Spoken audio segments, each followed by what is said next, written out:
പ്രിയപ്പെട്ടവരെ, സീറോ മലബാർ സഭാ വിശ്വാസികളെ, അത്യന്തം വിഷമത്തോടെയാണ് ഈ വോയിസ് നിങ്ങൾക്ക് അയക്കുന്നത്. സീറോ മലബാർ സഭയുടെ 2025 ഓഗസ്റ്റിലെ സിനഡും അങ്ങനെ പ്രത്യേക കാരണങ്ങളൊന്നും കൂടാതെ അവസാനിക്കുകയുണ്ടായി.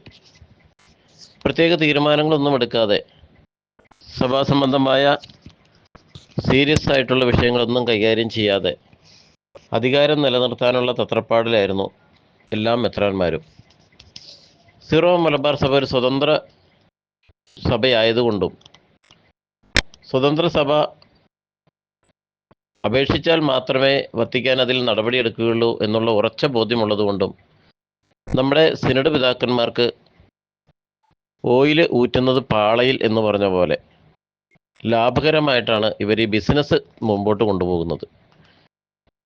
നമ്മളെ സംബന്ധിച്ചിടത്തോളം, വിശ്വാസികളെ സംബന്ധിച്ചിടത്തോളം, ക്രിസ്തു കാൽവരിയിൽ അർപ്പിച്ച ബലിയുടെ സമാനതയാണ് നമ്മൾ വിശുദ്ധ ബലിയിൽ നിലനിർത്തുന്നത്. എന്നാൽ കഴിഞ്ഞ ഒരു കുറച്ച് വർഷങ്ങളായി സീറോ മലബാർ സഭയുടെ മെത്രാന്മാർ അതൊരു ബിസിനസ്സായിട്ടാണ് കൊണ്ടു നടക്കുന്നത്.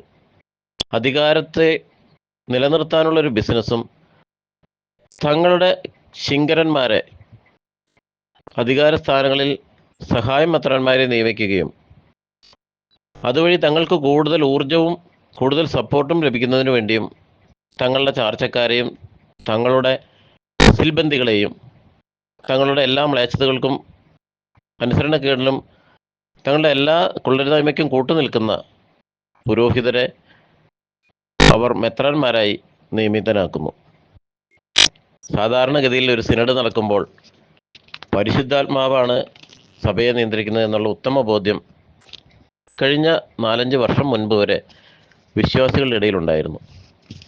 എന്നാൽ ഈ കഴിഞ്ഞ 2021 നവംബർ മാസം മുതൽ എറണാകുളം അങ്കമാലി അതിരൂപതയിൽ നടക്കുന്ന അനുസരണക്കേടും സഭാവിരുദ്ധ പ്രവർത്തനങ്ങളും കണ്ടില്ല എന്ന് നടിക്കുകയും അധികാര സ്ഥാനങ്ങളിൽ കടിച്ചു തൂങ്ങിക്കിടക്കുന്ന സഭാ നേതൃത്വവും അതിനെ ചുക്കാൻ പിടിക്കുന്ന കുറേ മെത്രാന്മാരും കുറേ സഹായങ്ങളുമായിട്ടാണ് നമ്മൾ സീറോ മലബാർ സഭയെ കാണുന്നത്.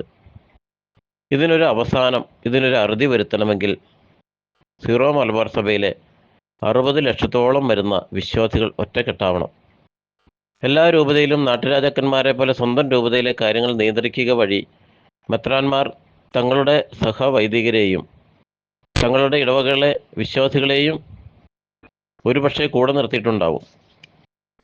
എന്നാൽ സീറോ മലബാർ സഭയുടെ ഇരിക്കുന്നിടത്തെ മണ്ണ് ഒലിച്ചു പോകുന്നു എന്നുള്ള നഗ്നസത്യം എല്ലാ രൂപതകളിലെയും എല്ലാ ഇടവകളിലെയും വിശ്വാസികൾ അറിയേണ്ടതാണ്. കാരണം ഭൂരിപക്ഷമായ രൂപതകളിലും ക്രിസ്തുവിൻ്റെ ബലി അത് സഭ പഠിപ്പിക്കുന്നത് പോലെ കാലാകാലങ്ങളിൽ കാലോചിതമായ മാറ്റങ്ങൾ വരുത്തി സീറോ മലബാർ സഭയുടെ ബലി പരിപൂർണതയിൽ എത്തിക്കുക എന്നത് സഭാ സിനഡിൻ്റെ കടമയാണ്. അതോർ ഭംഗിയായി നിറവേറ്റുകയും ചെയ്യുന്നു.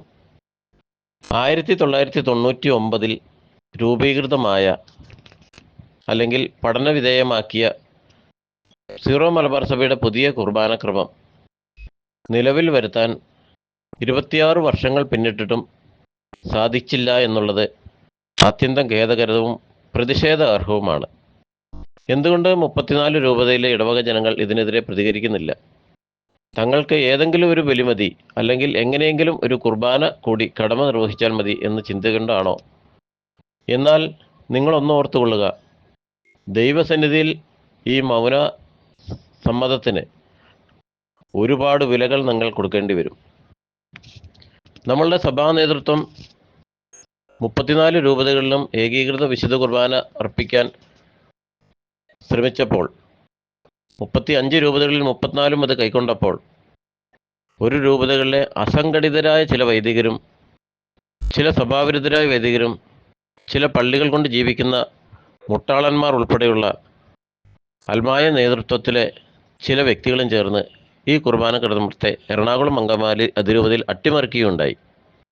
അതിൻ്റെ ഫലമായി കഴിഞ്ഞ 4 വർഷത്തോളമായി സീറോ മലബാർ സഭയുടെ ആസ്ഥാന ദേവാലയമായ സെൻറ് മേരീസ് കത്തീഡ്രൽ ബസിലിക്ക അടഞ്ഞ കിടപ്പാണ്, കുർബാനയില്ലാതെ. ഇതിൽ സഭ നിഷ്കർഷിച്ചത് കുർബാന ചെല്ലാതെ ഇടയ്ക്ക് മാറി മാറി വന്ന വിമത വൈദികർ തങ്ങളുടെ ഉച്ചിഷ്ടം പോലെ ഇല്ലിസിറ്റായി കുർബാന അർപ്പിക്കുകയും റോഡിലും വഴിവെക്കിലും നിന്ന് കുമ്പസാരിക്കാത്തവർക്കും വിവേകപരമായി ഒരുങ്ങാത്തവർക്കും കുർബാന നൽകുകയുമുണ്ടായി. ഇതിനെല്ലാം കുടപിടിച്ചുകൊണ്ട് കഴിഞ്ഞ ഒരു വർഷത്തിലേറെയായി സഭ നേതൃത്വം കൈയാളുന്ന മാർ റാഫേൽ തട്ടിൽ നിരുത്തരവാദമായി പെരുമാറുകയും ഈ വിമത സഭാവിരുദ്ധ വൈദികർക്ക് അൽമായർക്ക് ഒത്താശ ചെയ്തു കൊടുക്കുകയും ചെയ്തു കൊണ്ടിരുന്നു. അതിൻ്റെ ഫലമായി കർദിനാൾ സ്ഥാനം മറ്റൊരു യുവ വൈദികനെ സീറോ മലബാർ സഭയുടെ വത്തിക്കാൻ ഭരമേൽപ്പിക്കുകയും വത്തിക്കാൻ എന്നുള്ള പ്രത്യേക അനുസരണം മാർ ജോർജ് കൂവക്കാട് എന്ന കൊച്ചച്ഛനെ സഭയുടെ കർദിനാളായി ഔദ്യോഗികമായി വാഴിക്കുകയും ചെയ്തു. ഇത് കണ്ട് അസൂയ പൂണ്ട സഭാ നേതൃത്വം ഒറ്റക്കെട്ടായി അധികാരം തങ്ങളിലേക്ക് തന്നെ പൂർണ്ണമായി മടക്കിക്കൊണ്ടുവന്ന് തങ്ങൾക്കിഷ്ടമുള്ളത് പ്രവർത്തിക്കാൻ ഇപ്പോഴത്തെ സിനഡിൽ ഒരു മഹാഭീരുത്വ നിലപാട്, ഒരു മഹാമ്ലേച്ഛകരമായ തീരുമാനം എടുക്കുകയുണ്ടായി.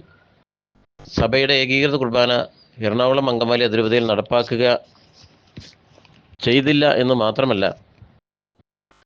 സീറോ മലബാർ സഭ വിശ്വാസികളെ ആകമാനം നാണം കെടുത്തുകയും അപമാനിക്കുകയും ചെയ്ത നിരുത്തരവാദമായി പെരുമാറിയ മാർ റാഫേൽ തട്ടിലിന് വേണ്ടി ഒരു കത്ത് വത്തിക്കാൻ അയച്ചു എന്ന് മനസ്സിലാക്കുന്നു.